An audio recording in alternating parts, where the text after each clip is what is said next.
Good morning, students. So you may know that the age of reason, or you can say the age of enlightenment, or 18th century literature is also known as age of Pope or age of Samuel Johnson.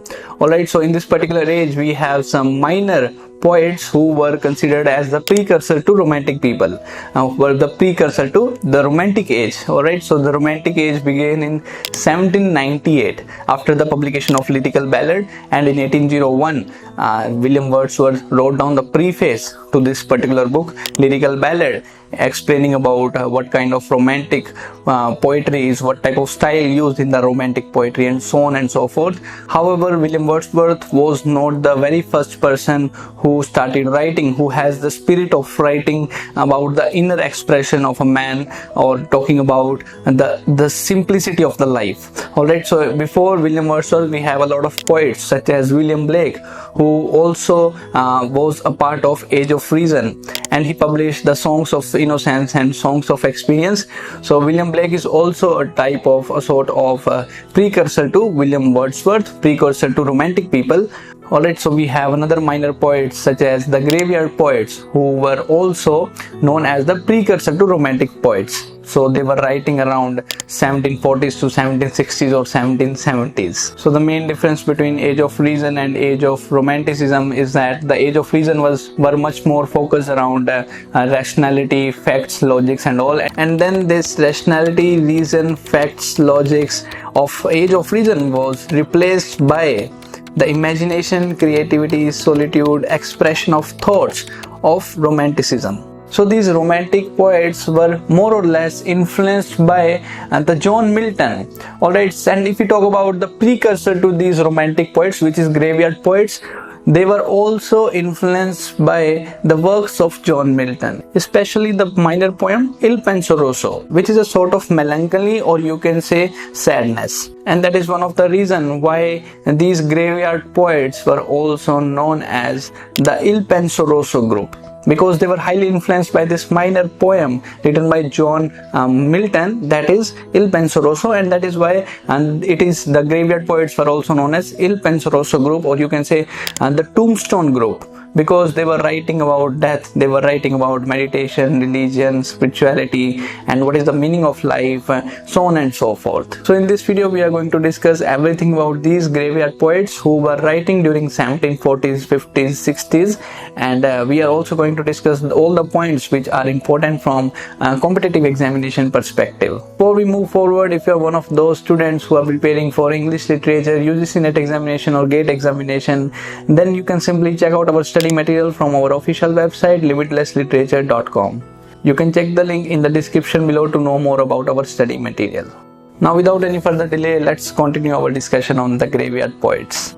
So as I have just mentioned that these graveyard poets were so much influenced by the minor poem written by the John Milton, that is Il Penseroso. So Il Penseroso is a companion poet, it's a companion poem along with El Allegro and Il Penseroso. These are the two companion poems, and these two poems have already been asked in the GATE examination in 2021.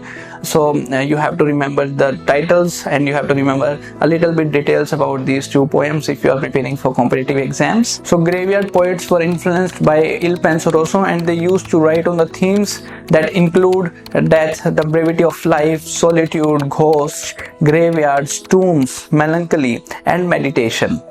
Among all the graveyard poetry, we have 2 to 3 important poems. For instance, the most famous one is Thomas Gray's An Elegy Written in the Country Churchyard. This is one of the best poetry that has ever been written in this literary movement, graveyard poets. But along with this, we have other poems such as Thomas Parnell's Night Piece on Death, Robert Blair's The Grave, and Edward Young's Night Thoughts. So these are the 4 poets which are associated with the graveyard poets. So let's look at the list of all these poets once again. Thomas Gray, Thomas Parnell, Robert Blair, Edward Young, and you can also add 2 more poets such as Thomas Walton and William Collins. So these 5 to 6 poets are associated with this particular literary movement, graveyard poets.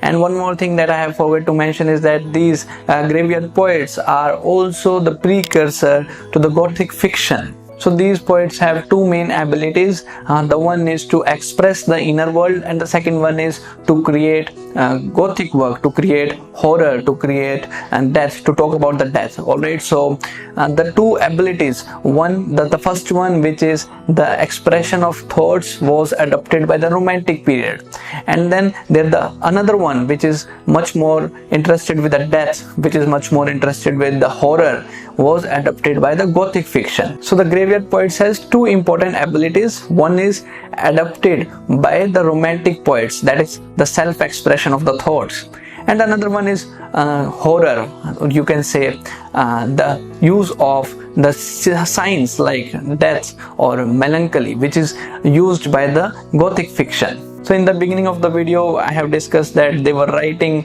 around 1750s or 1760s. We have the very first Gothic fiction work, which was published in 1764, that is The Castle of Otranto, published by Horace Walpole. And from then on, the Gothic fiction take the turn. We have Mary Shelley's Frankenstein, or you can say, and the parody of Gothic fiction written by Jane Austen in the Victorian period, that is Northanger Abbey.